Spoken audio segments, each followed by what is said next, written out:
Tomen sus lugares, hermanos. Titulamos a la meditación de esta tarde: subamos luego y tomemos posesión de ella. Subamos luego y tomemos posesión de ellas. ¿Y esto de dónde lo tomamos? Bueno, si ustedes ponen atención ahí en el pasaje que se acaba de dar lectura, en el versículo 30, dice que se levantó Caleb. Bueno, voy a leerlo tal cual, verso 30. Entonces Caleb hizo callar al pueblo delante de Moisés y dijo: subamos luego y tomemos posesión de ella, porque más podemos nosotros que ellos. Lo que nos narra el pasaje y lo que podemos entender viendo todo lo que había sucedido al pueblo de Israel desde que Dios llamó a Moisés. El miércoles hablábamos sobre esto, sobre el llamamiento de Dios a Moisés, y todo lo que leemos en el libro de Éxodo. Números nos describe que el pueblo ya estaba en la puerta, podríamos decirlo así. Estaba listo para entrar y poseer la tierra prometida. El pueblo de Israel ya había llegado, ya había recorrido varios lugares, y podríamos decir que estaba listo para tomar posesión de la tierra. Hace algunos, ya tiene un tiempecito que leía a Ignacio Manuel Altamirano una breve historia que él narra sobre el movimiento de independencia. Él habla en muchos aspectos, tiene varios libritos, pero también toca varios aspectos del movimiento de independencia. Y él describe, habla en este artículo que escribió, habla sobre Hidalgo y se enfoca en el padre de la patria, ¿verdad? Y entonces, ¿qué es lo que dice él? Bueno, dice que pues después de ese 16 de septiembre que nosotros celebramos cada año, se vinieron varias batallas, algunas muy conocidas como la de Guanajuato, donde toma posesión es muy conocido ese evento, o es muy sonado, ¿verdad? Del Pípila y la toma de la Alhóndiga de Granaditas y todo eso. Pero después de eso iba subiendo de nivel la batalla, y uno de los pasajes también más duros y más fuertes fue la toma de Querétaro. En Querétaro Hidalgo viene y se vive una situación tremenda ahí, pero al final triunfan en Querétaro. Y entonces lo que describe Altamirano es que el siguiente objetivo era la Ciudad de México. ¿Y qué pasó? Pues lo que describe es que no se sintieron lo suficientemente capaces para tomar la Ciudad de México. Dijeron: el ejército del virrey es muy fuerte y la Ciudad de México es la capital, y va a ser muy difícil que logremos tomar la Ciudad de México. Altamirano, él dice que en ese momento precisamente el pensamiento de ese ejército del virrey era: pues vienen muchos para luchar y va a estar muy difícil. Dice él: ese era el momento preciso para que se hubiera tomado, y si Hidalgo hubiera decidido entrar a la Ciudad de México, lo habrían hecho. Así es lo que más o menos. En lugar de eso, Hidalgo se replegó y dijo: pues queremos prepararnos más para poder llegar a la Ciudad de México. Lo que ocasionó que ese ejército del virrey pues realmente se fortaleciera y comenzaran a perseguir a los insurgentes, comenzaran a perseguir a todos ese grupo de gente que se había levantado en contra, y en vez de poder tomar la Ciudad de México, comenzó la persecución.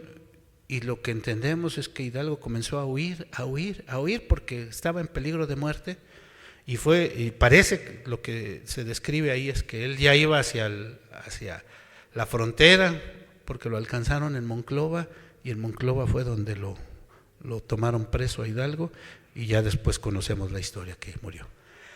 El movimiento de independencia empieza el 16 de septiembre de 1810, y pudiendo haber sido muy breve, todos sabemos que se alargó. Celebramos mucho el 16 de septiembre porque es cuando inicia la independencia. Lo que no celebramos mucho es cuando se termina esa guerra, el 27 de septiembre de 1821. 11 años duró la guerra de independencia y costó muchas vidas. Y aún todavía después de haberse consumado, siguió habiendo muchas situaciones. ¿Por qué describo esto? El pueblo de Israel, acabamos de leer, estaba listo para tomar la tierra prometida. Podríamos decir que ese era el momento en que Dios los había llevado justo ahí para poseer aquella tierra. Y algo que vemos es que esa generación ya no entró. Los que entraron fueron sus hijos. Yo les decía la semana pasada, parece que el libro de Números, que es este libro que vamos a estar viendo en estos días, parece que es un manual para no recibir las bendiciones de Dios. Lo repito, parece que es un manual para no recibir las bendiciones de Dios. Si ustedes quieren saber cómo no recibir las bendiciones de Dios, el libro de Números nos describe muchas cosas de cómo hacer para no recibir las bendiciones de Dios. Como iglesia Betania, hoy día estamos mucho preguntándonos, ¿por qué no recibimos las bendiciones de Dios? ¿Qué es lo que no estamos haciendo bien? ¿Qué es lo que no estamos haciendo bien? ¿Por qué no estamos recibiendo todas las bendiciones de Dios que Dios podría darnos? Siendo que estamos, fíjense, se dice que estamos en un lugar privilegiado. Estamos en una avenida principal. Miles de personas pasan literalmente aquí enfrente. ¿Y por qué no estamos recibiendo las bendiciones? Entonces un ejercicio que nos estamos tratando de hacer es que todos tengamos bien claro qué es lo que debemos de hacer. ¿Para qué estamos aquí en la iglesia? Es lo que hemos estado preguntando, ¿verdad? ¿Qué es lo que nos toca hacer a cada uno como parte de la iglesia? Y eso es lo que nos gustaría que todos tuviéramos bien claros.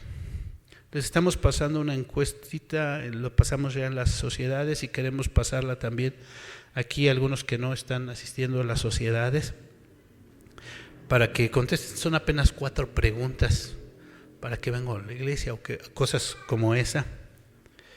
Y que todos podamos trabajar, estamos también trabajando en que veamos en la Escritura cuál es la razón de ser de la iglesia. Entonces, podamos como miembros cada uno de nosotros hacer la parte que nos corresponde.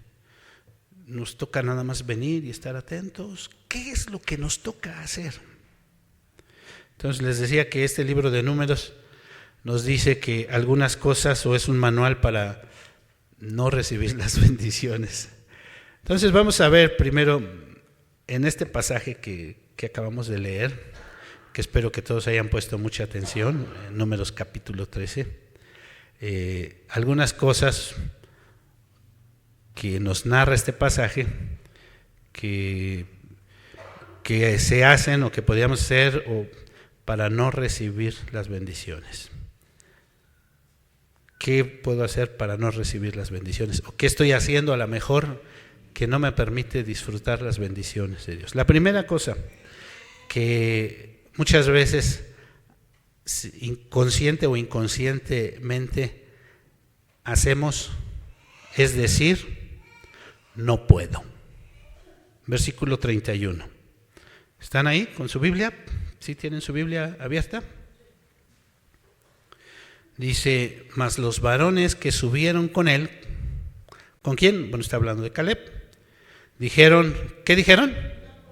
No podemos subir contra aquel pueblo, porque es más fuerte que nosotros. La primera cosa que nosotros muchas veces hacemos es decir, no podemos. Fíjense, ellos habían cumplido con la tarea. La primera parte del capítulo, y si pusieron también atención, dice que Moisés los envió a reconocer la tierra. Y fueron y reconocieron la tierra.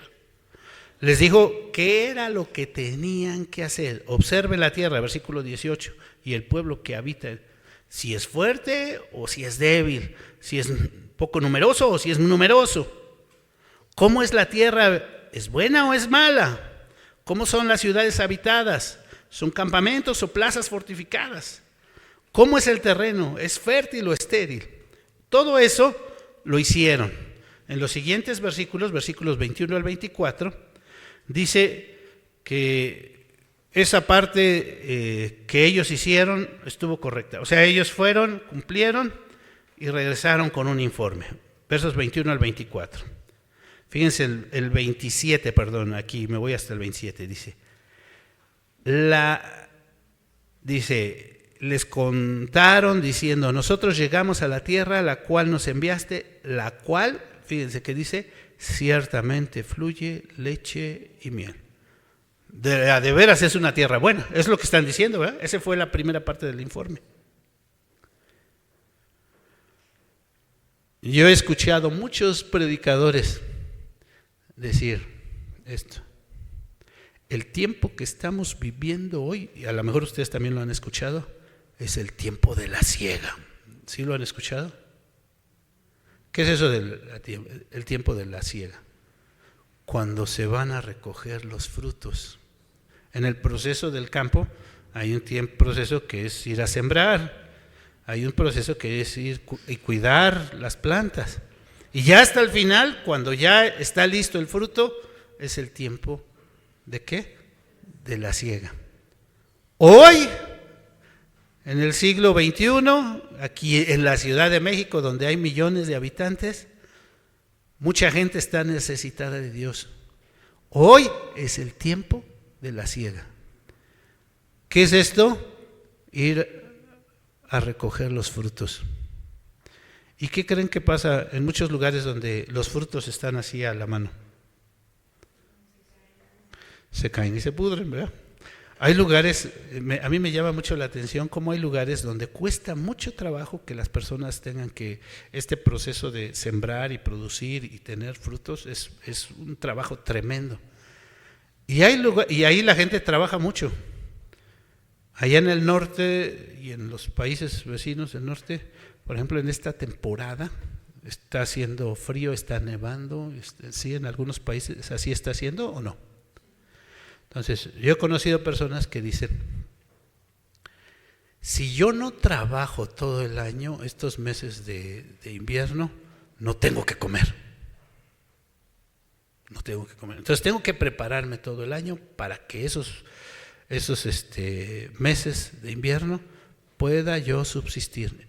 Hay gente que trabaja, a lo mejor no en el campo, pero trabaja en algunas cosas de construcción y eso dice, en esos meses tampoco se puede trabajar en eso, porque el clima no nos los permite.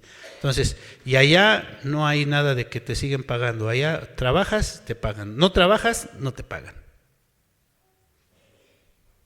Y entonces dicen, tengo que ir ahorrando para que en esos meses cuando esté el clima así.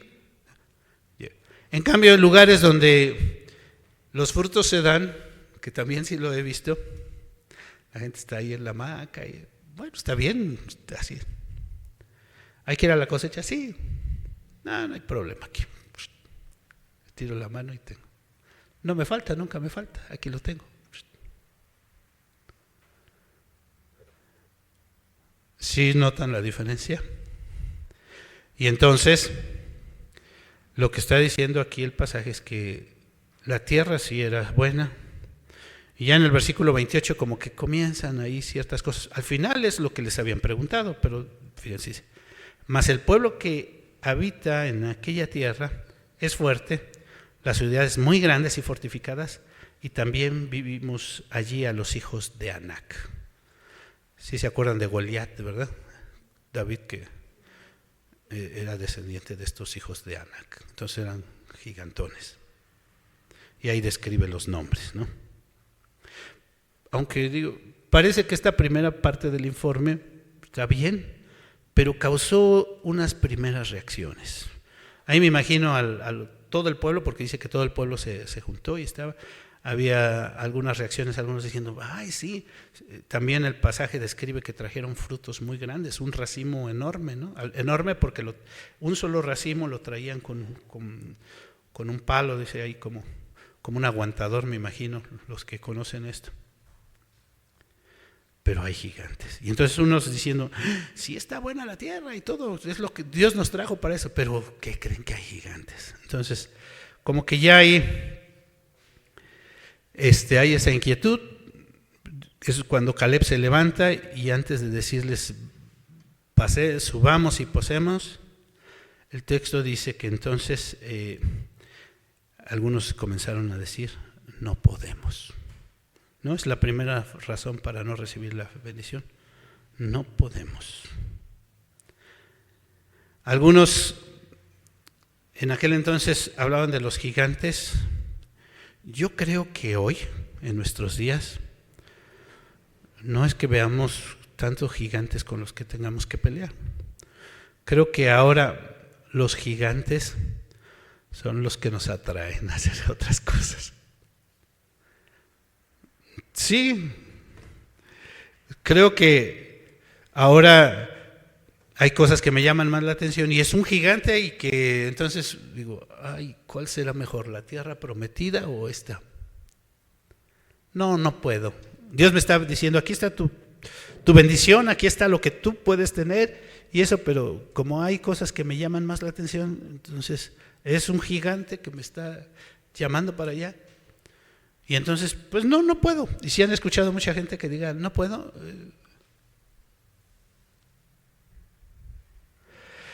Y entonces, algo que veíamos en estos días es que muchas veces las iglesias se desgastan. Fíjense, estábamos hablando con un grupo de jóvenes. Se desgastan las iglesias tratando de hacer venir a los que no quieren venir. Hay mucha gente en la iglesia que dice, no puedo. Oye, te invitamos a esto, no puedo. Te invitamos a no puedo. Y entonces, muchas veces el desgaste de la iglesia es tratando de hacer venir a los que no quieren venir. Y la invitación es, pues bueno, si no quieren venir, pues que no vengan. Vamos a ver a los que sí quieren venir. Y vamos a orar porque vengan los que realmente quieren venir. Si Dios va a traer a otras personas de afuera, pues que Dios las traiga. Tenemos que poner los ojos en la tierra prometida. La segunda cosa que no permite que recibamos la bendición, la expresa en verso 32, dice, hablar mal de lo que Dios nos promete. Fíjense, cuando hablamos mal de lo que Dios nos promete. Versículo 32. Hablaron mal, sí, dice así, versículo 32. Hablaron mal entre los hijos de Israel de la tierra que habían reconocido. O sea, Dios los había llevado, los sacó de Egipto, los hizo caminar y estaban ahí en la entrada, ya habían visto que la tierra era buena, pero comenzaron a hablar mal de lo que Dios les estaba prometiendo. Dios les dice, esto es lo que yo quiero que ustedes tengan, y ellos comenzaron a hablar. Fíjense, ¿qué fue lo que dijeron? Ese mismo versículo 32. La tierra por donde pasamos para reconocer es tierra que traga a sus moradores. ¿No? Y todo el pueblo que vimos en medio de ella son hombres grandes. La última frase que yo creo que la hemos escuchado muchas veces. Éramos nosotros a nuestro parecer como langostas y así les parecíamos a ellos. Y nos imaginamos un gigantote grandote. ¿Eran así las cosas? Este libro habla muchísimo de la murmuración. Este libro de Números. No voy a tocar tantos temas sobre la murmuración. Si yo les pedí que fueran leyendo el libro, nada más para que ustedes estudien un poquito sobre la murmuración. Hay una parte sobre Coré, la rebelión de Coré. Lean esa parte. Y ahí van a ver un poquito sobre lo que es la murmuración. Aquí nada más vamos a ver algunas cosas de lo que es hablar mal, porque ahí este pasaje ahí nos describe. Una forma en que hablamos mal. Decir lo que no es. Hablamos mal cuando decimos las cosas que no son. Es tierra que traga a sus moradores. Así es. Bueno, a Coré, si ustedes leen el pasaje, sí se los tragó la tierra, ¿verdad? Pero decir cosas que no son. Estamos tan familiarizados a escuchar cosas y repetirlas. A veces nosotros mencionamos aquí, es que nos están manipulando, ¿verdad? Decimos en los medios de comunicación y las cosas, este año va a ser tremendo. ¿Por qué va a ser tremendo este año? Por la política. La política y los políticos. Porque muchos van a decir, aquí es, otros, aquí es, otro, no es esto. Él es un mentiroso, él es un ladrón. Ese. Y ya les he platicado mucho esta anécdota, ¿verdad? De un pastor que llegó, tenía poco que había pasado lo de Colosio, algunos se van a acordar, y entonces llegó a la clase de escuela de formación, a la escuela dominical, y lo primero que preguntó a todos, ¿quién mató a Colosio? Y entonces, ¿quién mató a Colosio? No, pues fue Aburto. ¿Quién mató a Colosio? No, pues fue Salinas, hizo un complot y todo. ¿Quién mató a Colosio? Y así cada quien fue, lo que se estaba escuchando en ese momento, cada quien fue dando su.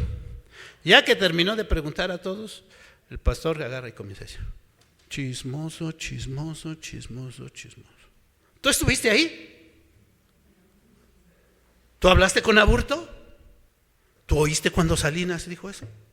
¿Tú hiciste eso? Y hoy es tan fácil que nosotros escuchemos, ese es un ladrón. Y todos dicen, sí es un ladrón, ese político es un ladrón. Ese hizo esto. No, sí hizo esto. Y lo aseguramos. Bueno, eso es ahí en la vida de la política. Y no, yo no les voy a hablar de política. Pero muchas cosas, en cosas tan sencillas como nuestra vida cotidiana y con las personas, de repente aseguramos cosas que no son. Y entonces una forma de hablar es que cuando yo no estoy seguro de algo, y yo no lo vi, y yo no soy testigo, entonces mejor. Porque una forma de hablar mal es decir cosas que no son. ¿Vieron que la tierra se tragaba a la gente, estos espías? Es tierra que se traga a la gente. ¿No? Entonces, a veces escuchamos, fíjense, ¿cómo va la iglesia? Pues bien, ahí va poco a poco. Está igual, no se ha hecho nada. Yo veo y todo es igual. ¿No se ha hecho nada? ¿No se hizo nada? Decíamos también de esta parte. Sí se hizo algo en la iglesia. ¿Cuántos cursos de escuela de formación hubo en este año? ¿Y cuántos cursos pudieron tomar? Si tú no tomaste ninguno, pues tú no ves que se haya hecho nada, ¿no? Si tú participaste o hiciste, ¿se han reunido las mujeres? Sí. ¿Se han reunido en los grupos de oración? Sí. ¿Los jóvenes se han reunido? Pero son bien poquitos. Pero sí se han reunido y sí han estudiado y sí han visto varias cosas. ¿Realmente no se ha hecho nada?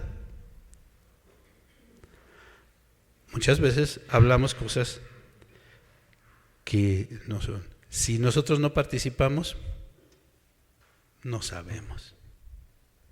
Segunda forma de hablar mal, exagerar o distorsionar. ¿Cómo dice el texto? Ya lo leímos, ya lo escucharon. Éramos nosotros, a nuestro parecer, como langostas, y así les parecíamos a ellos. Si leemos sobre David y Goliat y vemos un poco sobre la estatura y la forma, el tamaño de la altura de Goliat y todo esto, probablemente David le llegara como a la cintura, ¿verdad? ¿Sí? pero como langosta. Y David era un jovencito, ¿no? Pero sí, una forma de hablar mal es exagerar. ¿Somos dados a hacer esto? Exagerar cosas buenas o malas, ¿no? A veces de repente. La palabra que ahí usamos es le echamos de nuestra cosecha, ¿verdad? Somos muy dados a echarle de nuestra cosecha. Queremos pues a veces por quedar bien o porque otro quede mal, echar. Entonces, creo que debemos de tratar de ser lo más puntuales posible y tratar de hacer las cosas en la forma. Tercera forma, ya no me voy a entretener tanto en estas formas de hablar mal, quejarnos. Capítulo que sigue, capítulo 14, versículo 2. ¿Qué dice? ¿Qué hicieron?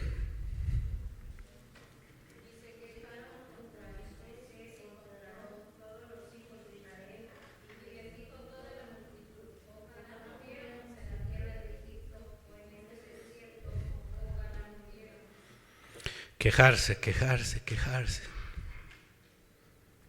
No, todo está mal, no. Esa debe ser nuestra actitud. A veces hemos hablado también de esto, el hubiera y aquí debería de. ¿Sí? ¿Se acuerdan? Perdón por que muchos ya me han escuchado que les he hablado de esto. El debería de que, no, aquí no hay esto, aquí debería de haber esto. Aquí así se deberían de hacer las cosas. ¿Y qué es lo que hemos dicho en cuanto a eso?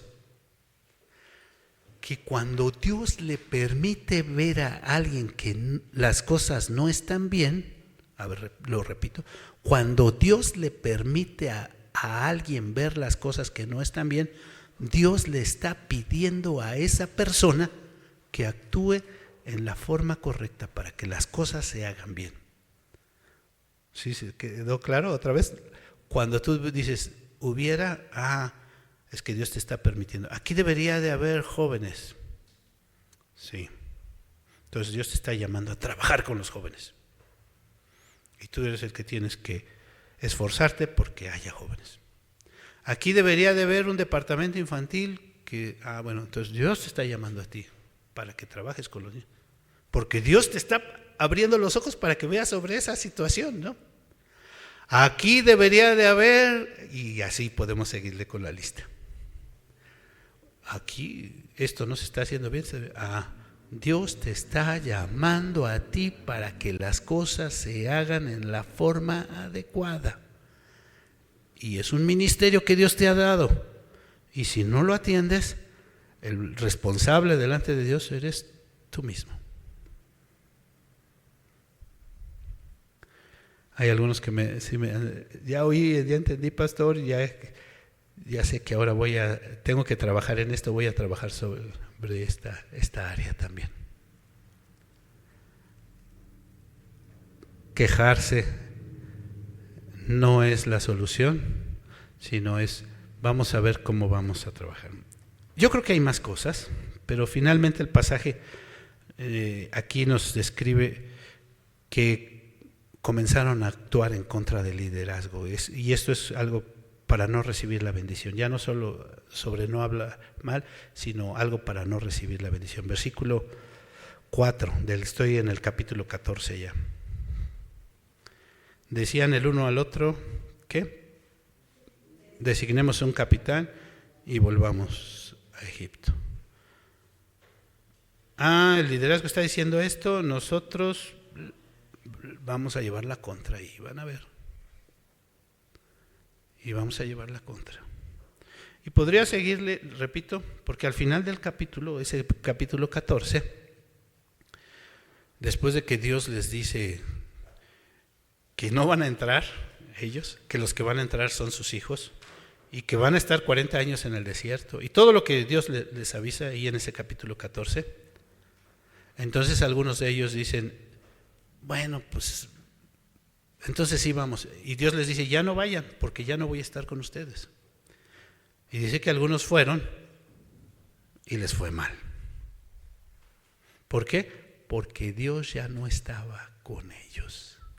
Entonces podríamos decir, si no quieres recibir la bendición, desobediente, ¿verdad? Aquí podemos agregarle otra cosa: no obedezcas.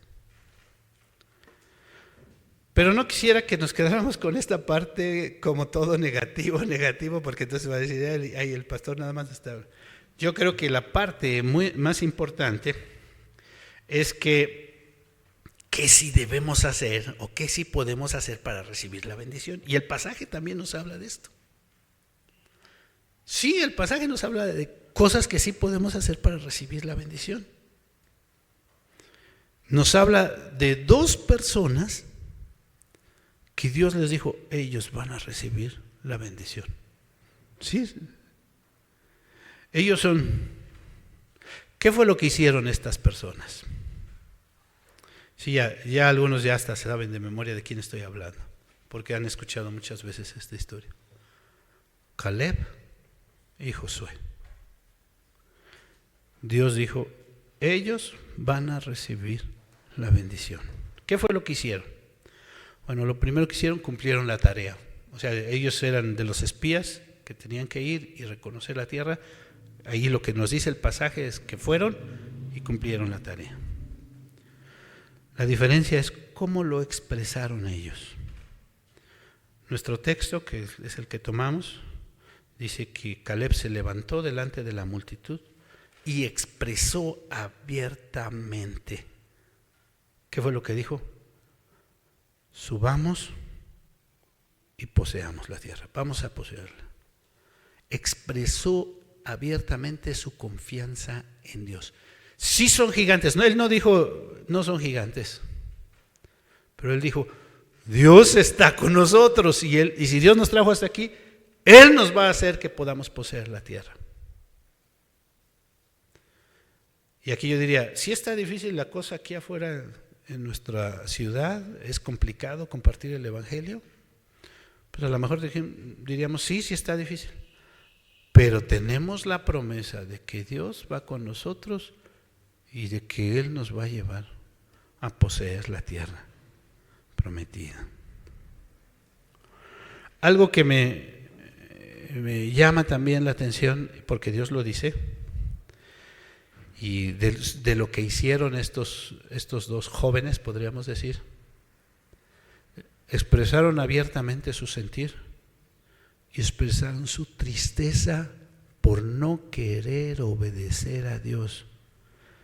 Los demás, ellos dijeron, nosotros estamos dispuestos, y al expresar ellos eso, estuvieron expuestos a ser lapidados, o sea, que los apedrearan. Fíjense, ahí en este capítulo 14. Verso 6. Josué, hijo de Nun, y Caleb, hijo de Jefoné, que eran de los que habían reconocido la tierra, ¿qué hicieron? Dice, rompieron sus vestidos. Yo creo que a lo mejor la mayoría de nosotros entendemos esto en el que hace el pueblo judío, ¿verdad? Cuando es una actitud de luto, de dolor, de expresar mi tristeza, mi forma. Ellos, cuando alguien recibe una noticia de luto, lo que hacen es romper el vestido, ¿no? Entonces, al ver la actitud del pueblo y al ver las cosas cómo estaban dándose y cómo se estaban revelando todos, dice que ellos, ¿qué hicieron? Rompieron, expresaron públicamente que eso era algo que les dolía, que ellos estaban dispuestos a obedecer a Dios y hacerlo para Él. Dice, versículo 7, estoy ahí en el 14. Hablaron a toda la congregación de los hijos de Israel diciendo, la tierra donde pasamos para reconocerla es tierra en gran manera buena. Si Jehová se agradare de nosotros, Él nos llevará hasta esta tierra y nos la entregará, tierra que fluye leche y miel. Por tanto, no seáis rebeldes contra Jehová, ni temáis al pueblo que está en la tierra, porque nosotros los comeremos como pan. Su amparo se ha apartado de ellos, y con nosotros está Jehová, no los temáis. Y fíjense el versículo 10. ¿Cuál fue la reacción de la multitud? Entonces toda la multitud habló ¿de qué? De apedrearlos. Sucede eso en nuestros días cuando mucha gente dice algo que está en contra de lo que Dios pide y nada más son unos cuantitos los que están dispuestos a hacer lo que Dios quiere que hagamos. ¿Sucede eso en nuestros días? ¿Qué pasa? No, pues yo me voy con la mayoría. ¿No? Pero estar dispuestos a decirles, Dios está con nosotros, expresaron su confianza en Dios. Nosotros le creemos a Dios. Dios dijo que va a estar con nosotros y Él nos va a llevar.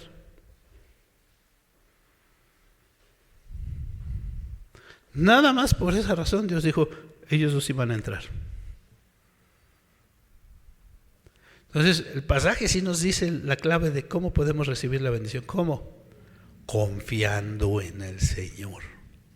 ¿Cómo puedo recibir la bendición? Creyéndole a Dios. Si están los gigantes, pero yo le creo a Dios. Veo lo que Dios me ofrece, veo lo que Dios quiere para mí, veo lo que Dios está llamando a hacer. La pregunta es, ¿vemos lo que Dios quiere para nosotros como iglesia Betania hoy, 2024? ¿Vemos? ¿Está difícil la situación afuera para compartir el evangelio? Tal vez. ¿No nos está tocando vivir lo que están viviendo en otros países donde sí hay persecución? Pero estamos viendo gigantes y nos estamos rebelando y decimos, ay, está muy difícil evangelizar. Una de las preguntas que veíamos con los muchachos es, ¿qué es lo que mueve a nuestra iglesia? ¿Qué es lo que mueve a nuestra iglesia? Dentro de algunas cosas que nos pide la palabra de Dios, que nosotros debemos hacer como iglesia, ¿qué es lo que mueve a nuestra iglesia? ¿Y ustedes qué pensarían?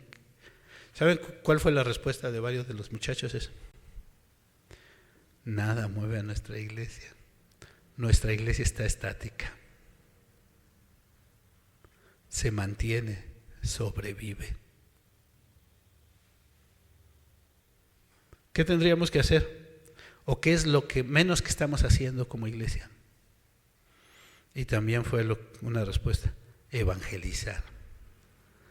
Lo que menos estamos haciendo como iglesia es evangelizar. La Betania que yo conocí desde hace muchos años, una Betania evangelista. Una Betania que salía a las calles a proclamar las buenas nuevas de salvación. Hoy estamos sobreviviendo y nos urge evangelizar. Nos urge creerle a Dios que Él tiene la tierra prometida para su iglesia. La invitación, ya no me voy a extender más. Hay muchas cosas que Dios tiene para nosotros. Estamos a la puerta. Creámosle a Dios, Él tiene lo mejor para nosotros. Confiemos en que Él va a hacer las cosas, que no nos va a dejar solos. Y podemos hacerlo. Con los que están cerca de nosotros, comencemos, ¿verdad? Con nuestra familia, con nuestros vecinos, con nuestros amigos, con los que están. Pero también como iglesia vamos a hacerlo. Como iglesia. Poseamos la tierra, levantémonos. ¿Qué? ¿Qué dice? ¿Cuál es el nombre del tema? Levantémonos, ¿qué?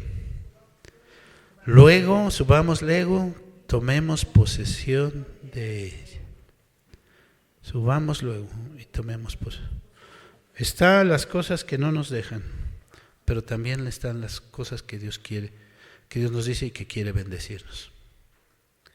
Vamos a orar. Yo les invito a que le pidamos al Señor que Él nos levante como iglesia. Gracias, nuestro buen Dios, por tu gran amor y tu misericordia. Gracias porque sabemos que tú eres el que tienes la promesa, la bendición, lo que realmente es importante. Permítenos dejar de ver las cosas que no son tan importantes o los obstáculos y dejar de ponerlos, Padre Celestial, para darte a ti solamente la honra y la gloria y exaltarte